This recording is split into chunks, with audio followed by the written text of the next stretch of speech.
Okay, we left off in Chofra Sumer Aleph.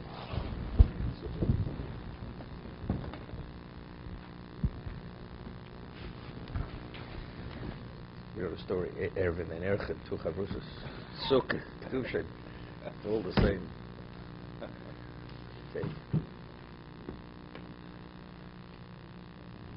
Okay.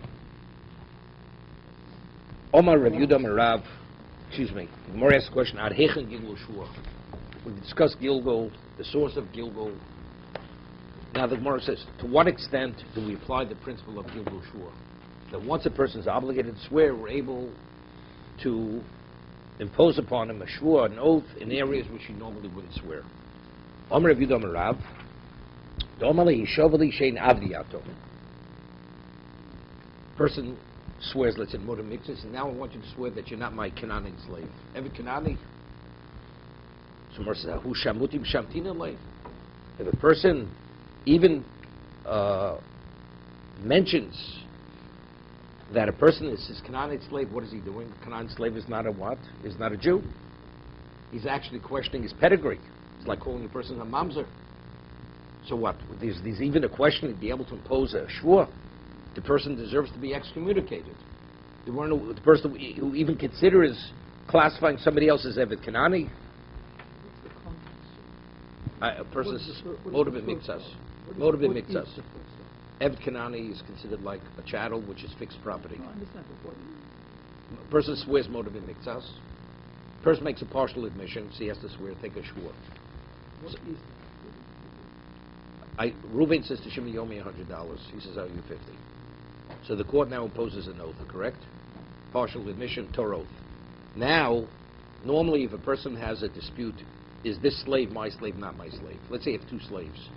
I say, two of the slaves are mine. He says, no, only one of the slaves are yours. Evet Kanani. Does a person normally swear? Regarding ownership, doesn't swear. Because an Evet Kanani is the equivalent of fixed property. One doesn't swear on fixed property. Well, let's say a person would normally swear on, make a partial admission regarding movables, and then there would be a question of an Evet Kanani. He would swear. He would impose the shua. It's like Karka. That's Gilgul. But here, rather than a third party being the Evet Kanani, he claimed, you're the Evet Kanani. The party himself is an Evet Kanani. Now I want you to swear that you're not my Evet Kanani. So in that verse, it's unheard of. The man, even proposing bring such a question up, he deserves to be excommunicated. If a man has a cheskes kashrus, has a presumed status as a kosher Jew, now you're going to question his pedigree that he's not even Jewish?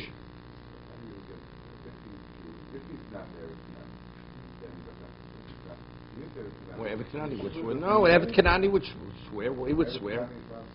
Why not? He's a semi-Jew. Why not? Chametz is Kisha. Is the case of a man says to another man, you owe me 100. The man replies, I owe you 50. Correct. He says, okay, now you've got to swear to the other 50. And in addition, swear to me that you're not my slave. You're not my slave. That's the situation. That's the situation. So they're bringing up a subject that's got nothing to do with he says, anything. that is the extent of Evet Kanani, of Gilgul, that he has a right to impose that shua. So Mar says, definitely, that's impossible. Because the man, even for considering and bringing up such a question, he deserves to be excommunicated. V'tanya hakori l'chavir eved yeben nidud. We're not even speaking within the context of an oath. The person says, he calls his fellow an Evet Kanani. Even he deserves to be excommunicated. That means he's saying he's not a Jew. He's not a full Jew. Mamzer. What about if he refers to another person that's illegitimate? He says, you're a product of a incestuous or adulterous relationship. Sophie is our boy. Rabbinically, he deserves to be flogged. That's called Malkus Drabona. Sophie is our boy. Rosha. What about if he calls him Rosha? He says, you're evil. They know more than evil. Rosha. Yordim L'chayev. So Rashi says something interesting over here. Rashi Yordim L'chayev. Kloma L'zuim Beznis Kokim. Avu Muter L'snoso. He's permitted, normally it says, you're not permitted to hate your brother in your heart. This man you're permitted to hate because of what he had said. Af L'mait Parnasoso Leiri Lumnoso. Normally we have, there's a Torah violation of Hasogas Kabul. You're not permitted to infringe on another person's livelihood. But this person over here, because of what he attempted to do to classify the other person as a Russia, he has a right to infringe on his livelihood. Leiri lumnoso, to undermine his livelihood. Why? Because since he himself acted as a Russia, therefore it's not a question of revenge. It's not a question of revenge. Like a libelous suit. Not a libelous suit. Yeah, you're defaming this guy, and he says, I'm going to sue you. Yeah, but it's not suing. He has a right to act in a certain way where he's limiting the other person's livelihood. Oh. It's a question of almost like we penalize him. That's the penalty. The Chazal say you have a right to penalize him to actually undermine his livelihood.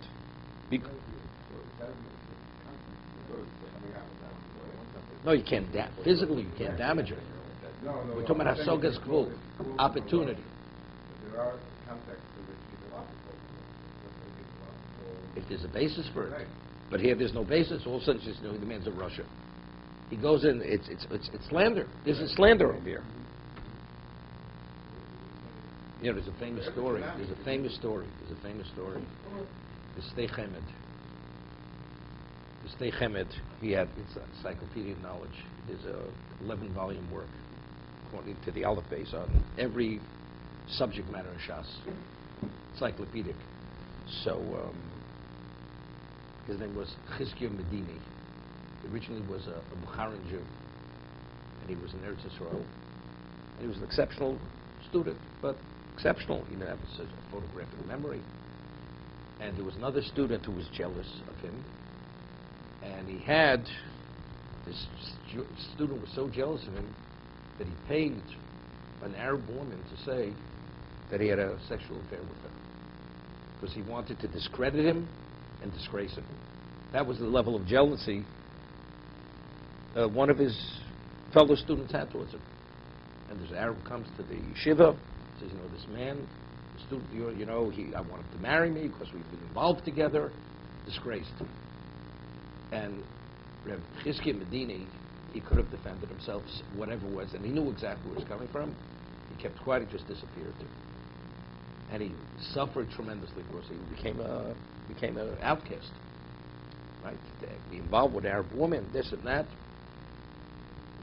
Later it came to light. The woman admitted that this person paid her to come and libel this Chizkiah Medini. I mean, this was after a few years.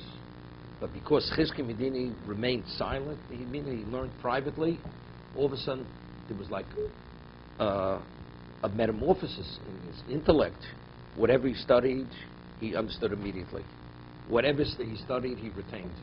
He attained a photographic memory. Because of this Mesiras Nefesh, that he didn't react, because it would have created a whole uproar in the community, and he just walked away from it. Okay? That was the story. And that's how he came to this, and through that he eventually authored the Stei Chemed. This is the story in the Stei Chemed. That's Russia. Called her Russia. Yorei Mordechayov.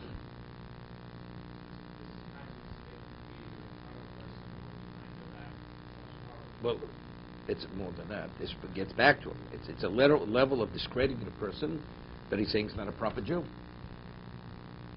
Okay? So therefore, that's not even the question. We're speaking Eved Ivri. And not Eved Kanani. So Jewish slave. You're a person of pedigree.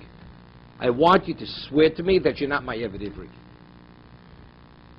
So the Gemara asks, so the question is, what does this have to do with Gilgush, where Eved Ivri is purely a monetary claim? Right? I have a financial interest in you. It's a financial claim. Surely shall the capital be Eved Ivri. Hai Tainos Amal, you see. Mamoni is Legabe. Right? It says, Ad Hechon, to what extent do I apply the principle of Gilgush? Right? It's a monetary claim. Why is it a greater chiddush than karka? It's not a greater chiddush than karka. On that, where it says Rava Latami, Rava is consistent. The Omer Rava Eved Kanani Gufo Konri. It's more than a monetary claim. It's the equivalent of what? It's like similar to an Eved Kanani, but not regarding the pedigree. Yihochenu Karka. So why is it greater chiddush than karka? If I'm able to apply the principle of Gilgul in regard to fixed property, So even if you say Evet Kanan Gufa Konui, as Tosas explained earlier, and that's why it's permitted a Shifra Kananis. So why is it a greater Chiddush than Karkas? He says something interesting. Mal the same a Karku Davdi Inchi the Mizavni Betzino. When a person sells property, how does he normally sell property? When a person sells off property, usually tries to do it in an inconspicuous way. People shouldn't know, because a person usually doesn't sell property. A person only sells property when he has financial difficulty. So if word would get out, so his creditors, they're going to come after him. And his properties are going to drop, and he's not going to get credit. So a person usually tries to keep it quiet. So therefore, if he had sold the property, it's not public knowledge. So therefore, let's say I want you to swear regarding a piece of property, and it's not public knowledge whether it was sold or not. Let's say I said you sold me the property, right? And he denies that he sold me the property. So he'd say, well, if you would have sold, people would have known no. Because when a person sells property, he usually does it in an inconspicuous way, tries to keep it. It should not be public knowledge, because it will affect his status, the seller. So therefore, he's able to impose the oath, because we don't have anything countering the fact. Discusses. Hayim Isa Dezom called Islay, but in Evet Ivri, if he was sold as an Ivri, it would be public knowledge. So let's talk now in a sec. Kamashla now, let me explain it. Gemara says that if a woman, in the old days, if a woman wore a veil at the time of the chuppah, that's called Yotzes Binuma, it's a Mishnah in Ksubis. That was an indication she was a Psula. She was a virgin. And what is the Ksuba of a virgin? $200. 200 shkovim. If she was Lo Yotzes Binuma, then it was what? Then it was that means she was either divorcee or she was a widow. So therefore it's less of a Ksuba. So the Gemara says that if a woman's Yotzes Binuma who goes out with a veil, there's a cold. It becomes public knowledge that she was a virgin. Because it's obvious. The chuppah takes place in a public setting, so if you see she goes with a veil, that means she. So the Gemara says, originally the Gemara says, if every woman who goes with a veil and there's a cold, could say that she's a virgin, so if there's a cold, right? So that's the case. The Ksub is 200, so the Gemara says, but yet if two witnesses come and say that she was a Gerusha or an Almana, then she doesn't get the Ksub. Gemara says, but if there's a cold, but if every woman who goes out if there's a cold, that means she went out with a veil. So that means the witnesses are lying. Yeah, which women wouldn't go out? No. So that means the Gemara says the witnesses are lying. Let me explain this. The witnesses are lying, meaning like this. What happens if two witnesses testify, they're interrogated, that Reuven killed Shimon? They interrogate them, Reuven killed Shimon, and the verdict is that Reuven is a murderer. And then, so the Torah says, two witnesses is what? Is hardcore evidence, irrefutable evidence. No Adam Zomin. And all of a sudden Shimon arrives in Bezdin. The so-called victim who was killed, he shows up in Bezdin. It's called Bohorog Baraglov. The victim walks into Bezdin. You say, well, we're going to kill Reuven. Look, how do you counter the witnesses? The Torah says witnesses is fact. You have fact, but the man is alive. So how do you? It's clear they're lying, regardless whether you could have proven they're lying or not. But the proof of the pudding is that the victim is not a victim; he's alive. So Bar Aglov means the Adam or Adam, they're lying. They lie, clear. So if every woman, if there's a cold, if there's word is out that she went out with a veil, means she's a virgin. So what if two witnesses say? If there's a cold is synonymous, she went out with a veil. So the witnesses, what they're saying, she didn't go out with a veil. But cold says she did go out with a veil. Wait. So the Gemara says, it's not every woman. The Gemara says, the majority of women. The cold is not always absolute. If the cold would be absolute, the witnesses will not be believed. But it happens, sometimes you can have a cold, and it's not absolute. Of course. Because women would want to put the veil down, even if they're not a Psula. Because they want more money. No, but you could say the source of the rule of what people say, it may have not been. Okay? So now, the question is like this. If every Eved Kanani who sold, it's public knowledge he was sold as an Eved Kanani, so the Gemara is saying, so how could you impose Gilgul? What is an oath? An oath is to verify fact. But if there's a kohl, I would say maybe you're not able to be Megalgel, because you're pretty close, factually, really, an Eved, because Gufa Koni is the clip of the property. But why by property does the Torah allow Gilgul? Because there's a very strong element of question. So the Gemara says, what is the value of a shvur? What is Torah saying? It's to verify fact. When you're in doubt, it's to verify fact. So over here, it's basically pretty much verified. There's no basis for a shvur. Kamashmala, no. As long as there's any element of question, we apply the shvur. That's why this is a greater chiddush than karka. That's the Kamashmala. It's interesting, there's an argument. First one is a migu. Migu, we discussed this many times. I could have said, believe me, that on this, of course, I could have said something else. That's a migu, right? So this question, migu laftur mishvu, amrina lo amrina. A person wants to impose an oath on someone else, and the person has a migu that he could prove that he's innocent, or he doesn't owe the money. Does that absolve him from the oath? Here's the question. Migu laftur mishvu. Does migu absolve a person from an oath? Because the only reason why you need an oath is for verification. So if I have a migu which is able to verify the question, there's no reason to impose the oath. This is the machlok rishon. Because the migu is able to verify it. So over here also, the only reason why you're imposing the shvua is for the sake of verification.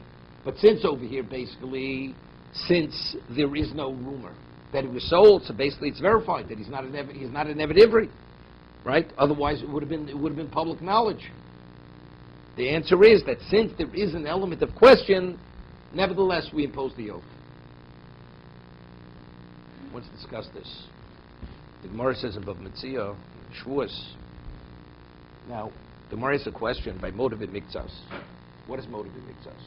I claim you owe me $100, and the person says it's 50. Right? If, let's say, the person would have said, I owe you nothing, he wouldn't have to swear. So Gemara says he has a migu. Believe him that he owes only 50, because if he wanted, he could have denied it totally. Right? That's the Gemara's question. Gemara says, Eino dameiz panav b'nei bal chovo. That a person would prefer to make a partial admission rather than to deny it, because that degree of insolence a person doesn't have. So therefore, we impose the shvur to what? To apply the pressure on him that he should admit that he owes the full debt. Because the reason why he's making a partial admission and not a whole admission, not the person's dishonest. He doesn't have the money to pay, or he doesn't want to exert himself to find the money. So by imposing the oath, that will force him to admit to the full debt, the full amount of money that he owes. So we've shown him as, you see clearly that if you have migu absolves you from an oath. The Gemara is only saying, why does he have to swear? Because the migu is not a valid migu. But if the migu would be a valid migu, he would not have to swear. So you see, migu laftur mishvur. You see, when you have a migu, it absolves you from an oath. That's the question we've shown him as. You follow? So the answer, very simple. The Gemara's question is like this. Once the Torah imposes an oath, even if you have a migu, the Torah says, if you're honest, take the oath. It's not case by case. It's not a case by case situation. The Torah says, motive mitzvahs, you have to swear. Even if you have a migu, it doesn't make a difference. But the Gemara is asking, why initially did the Torah legislate an oath if a person always says a migu by every motive in mitzvahs? That's the Gemara's question. So on that, the Gemara says, the reason is because the migu is not a valid migu. But let's say now I have a situation where it is a valid migu, you still will not be absolved. Because once the Torah legislated that you have to swear by partial admission, even if you have the migu, it doesn't absolve you. Because factually, if you tell the truth, take the oath. What? Why isn't it valid? Because Eino dameiz panav b'nei bal chovo. But the Gemara says like this. Tosi has a question. The person doesn't have the insolence to totally deny his creditor that he never borrowed. That's why it's not a valid migu. This one. But that's every case of motive mixus is that. The majority case of motive mixus is that. No, so that's what I'm saying. Again, if the Torah says motive and mixus has to swear, see, if the Torah says, so what's the argument in Rishonim? This is the argument. Did the Torah say, if the particular situation needs verification, you take a shvur. So if Amigo doesn't need verification. The other Rishonim are like this. Torah says motive mixus. It's not a case-by-case situation. Torah says motive mixus has to swear. That's halacha which is on the books. You have to swear.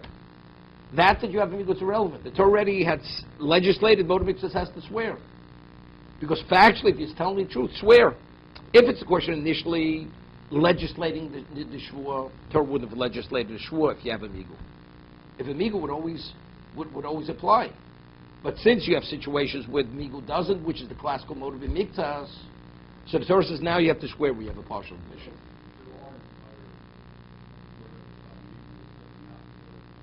Which are not motive mixers. Or you could even have I'll give you an example.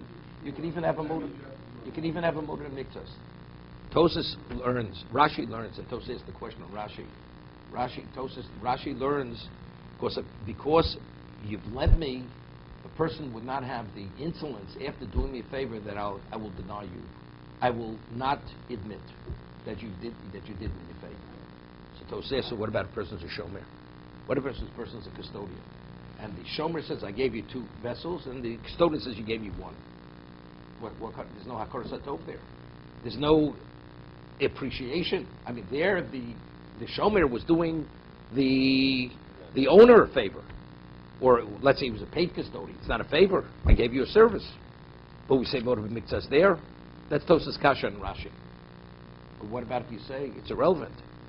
Once the Torah says motive mixas, that's a swear, that's the initial principle, because ein od meis panav bal chovo. So Torah already established by monetary law, you have to swear. So even though you find me a case by Shomer now, which is a motive mixas, where that principle doesn't apply, it doesn't make a difference. Migo doesn't absolve you any longer from shvur. All migos. Because Torah says you have to swear by a partial admission, by a monetary situation, where there's a monetary claim. That's what I'm saying. That's the argument. Is it a case-by-case situation? Or the Torah says motive mixus has to swear. So even though you find me a case where you have a valid migo, it's not going to absolve you from the shvur. Except for this conflict of Correct. So therefore, no, but then the Torah initially would have never legislated the whole concept of shvur, period, by motive mixus. If every case of motive mixus is always a migo, there's no need for a shvur. So you should say motive mixus is not tied to shvur, except let's say in a situation like this. Exactly. So once that was established, that applies to every motive mixus by kesef. That's the reason.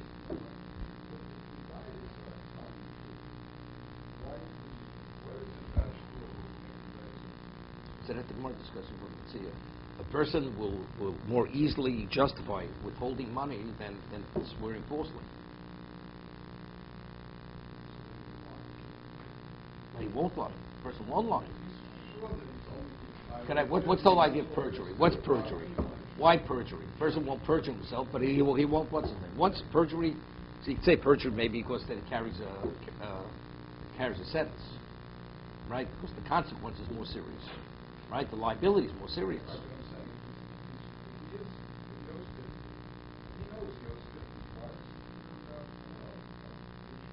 Well, that's Gemara says. The Machlok Shem had to learn the Gemara over there. Is it because a person will not? Because really it depends honest. But the man is pressed for money, so he says 50, but he plans to pay you later. So he justifies not telling the truth, but he plans on paying.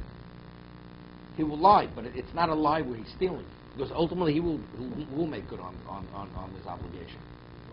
But if you force the shvur on him, that he's not going to lie, because the man is basically an honest man. That's the way some Rishonim do it. Or do we say no? Even though a person's suspect, he may steal, but swearing falsely, that he's not going to do. The person's not going to swear falsely. Okay, let's start the next Mishnah.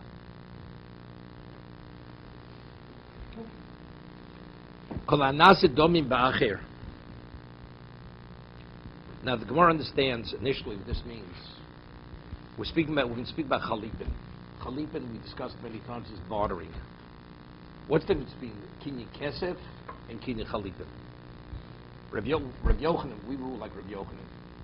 Rabbi Yochanan is of the opinion most konos, that at a Torah level, that if you give something, you give value for any for movables, you acquire the movable. Most konos. But what does most mean? It's not an exchange. I'm paying value for whatever that movable object is. What's bartering? Of course, we make an evaluation, but it's really an exchange. When you take this, when I give, let's say the purchaser, when he gives the object to the seller, when the seller takes possession of the object, he has in mind to transfer in return whatever the object is being given for. That's called bartering. One is purchasing, one is called bartering. Okay? So the Gemara says, we will la'alocha, ein matei nasa chalipin. Let's say a person takes a coin.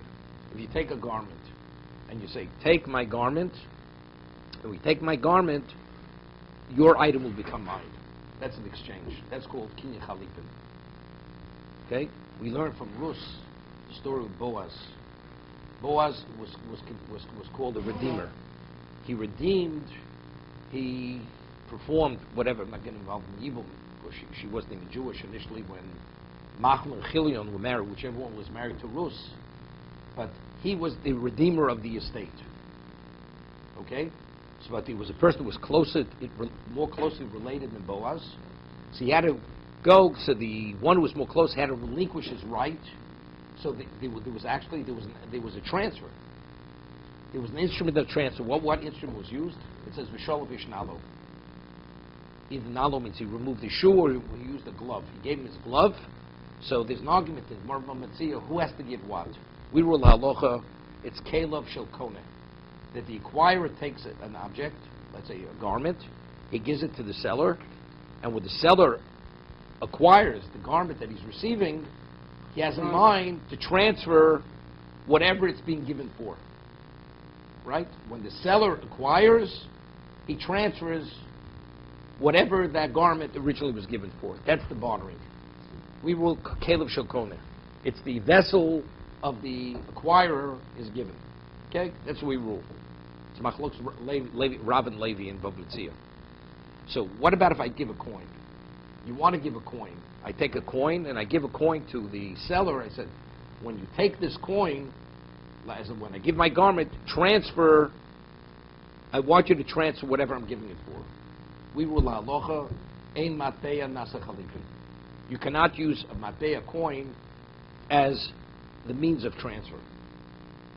There's even an argument, what about using peiros, a food item?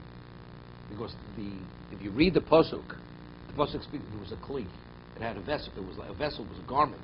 Whether it's a shoe, a vessel doesn't mean something, a utensil. It means something which is a kli. A shoe, a glove, that's called a kli. If you give that causes transfer. What about if I give a food item? What about if I give a coin?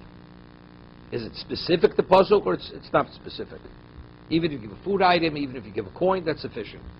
We rule halacha ein mateya nasa chalipin. Mateya cannot be used as the instrument of transfer and bartering. What? A coin. A coin. We're not talking about bullion. Not bullion. Not bullion. A minted coin. Right, a $10 bill.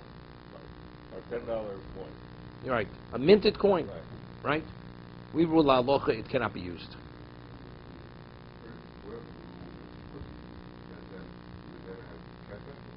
No, kesef is not chalipin.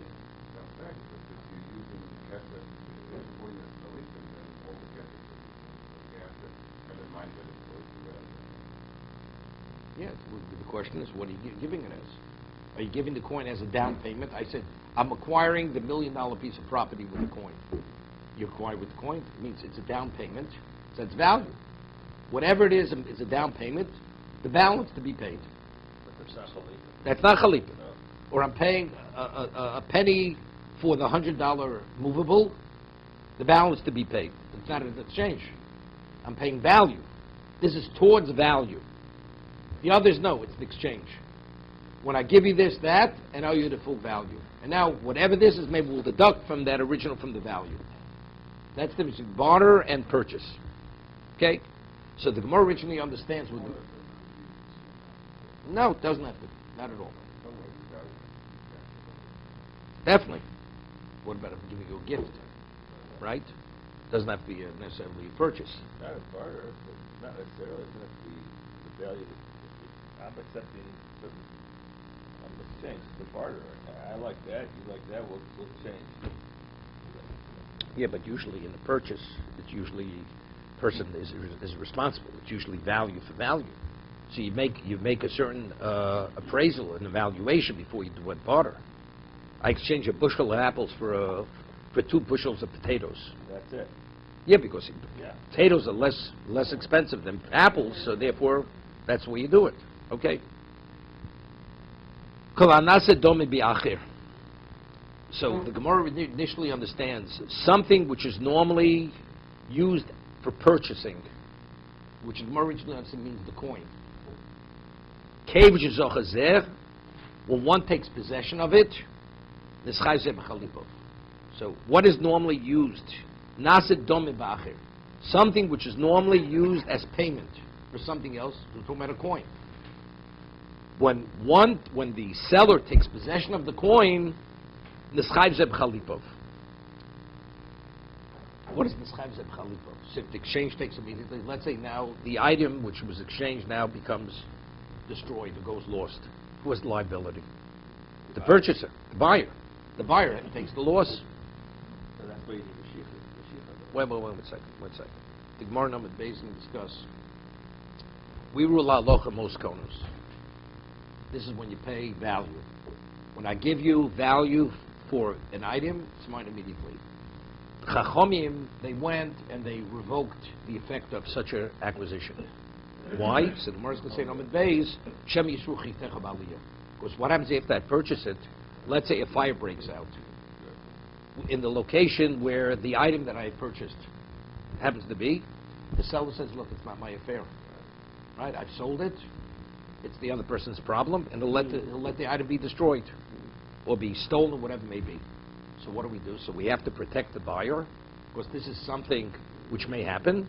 So therefore they go when they revoke and they annul the acquisition of kesef. This is the reason why. Somebody asked the question, if that's the case, so what about chalipin? Whenever you do a barter, we should also revoke. We should annul the acquisition of chalipin. Somewhere says, something which is milsa d'shchicha, something which is a common practice, which is normally the exchange. You purchase, you pay value for value, which is the common means of acquisition. That's where we revoke it, we annul it. But since chalipin is a milsa lo shchicha, it's a lot less common way of acquiring something. Therefore, they didn't annul it. That's what Morris Lamed Bey is over here. That's why chalipin, although the same concern is there, but since the acquisition is not done that frequently, therefore to legislate something specifically to annul it, that they don't do. Really? You learned the Gemara ahead. I thought you'd learn it with Joe. No? It's a a Gemara here and a Gemara above the Mitzvah. Why chalipin, though, would you not have that same concern? You do have the concern. Yeah, but okay, it's not that But they're often. not going to, Chazal do not address situations where the event is not a common event. To annul something which Torah says is effective is not simple. It's not a simple thing. So something which is prevalent, which is the usual means of transfer, there we have to protect society. We have to protect buyers. But to go and annul an acquisition which Torah says is a valid acquisition, which it's not that frequent, that they don't do. Chalipin wasn't that frequent. It's correct. The Gemara says milsa shchicha, something which is not that frequent. So then why do we ever have the shisa? Why do we need the shisa? What's the problem?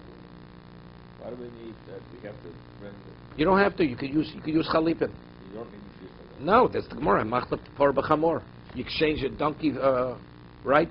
A par b'chamor. I give you my cow. You take my cow. I get your donkey. You don't have to take it. You don't have to take it into your property.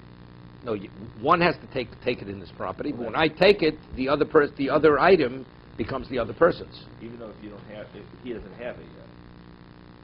In other words, my point is, you Correct. have to have, it should come into your property before. What's a barter? What's a barter? A barter is I'm giving Look, you. I actually took physical possession. It's not a barter. I actually acquired it. Yeah. Barter means when I take one, automatically the other thing is exchanged. The exchange takes place immediately. Even if you don't have it. Even if you it's don't not have in it. your possession. It's not in your possession. The Mishnah in Bava Metzia speaks about a case. A machlef por b'chamor, we exchange a donkey for a cow, and the cow is pregnant. Pregnant. And we're not sure when the cow gave birth. Did it give birth before the act of barter or after the act of barter? If it took place before the act of barter, so the calf belongs to the purchaser. If it gave birth before the barter took place, it belongs to the seller. So what do? Machlef por b'chamor, and afterwards you find that it gave birth. So if it's in the domain of the seller, we say motzchev elavaraya. Right? It's understood. That the Gemara explains. Motzchev elavaraya, because who's in possession of it? The seller. But what about it's in a location which is no one's? What do we say? Do we still say motzchev elavaraya? Do we say yachloku? Do we say divide? Since each one has a valid claim, that's the whole discussion above Mitzvah over there.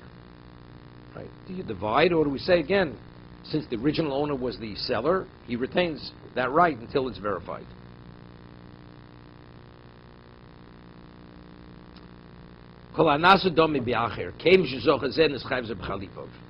Something which is normally used as a purchasing, as the instrument of purchase, when the seller takes possession of the coin, that's the Gemara's understanding now, the seller now, the acquirer, the purchaser, has the liability of what it was exchanged for. So if an onus happens or it's lost, the liability is to the buyer. Ketzad, for example. So the Gemara is going to ask this. If we're talking about the coin, what's the for example? Give an example. Hichlip shor b'chapeporo. Person exchanges an ox for a cow. O chamor b'shor, or a donkey for an ox. Kevod shezochazen is chayv b'chalipov. When one takes possession, the other one has the liability for what it was exchanged for.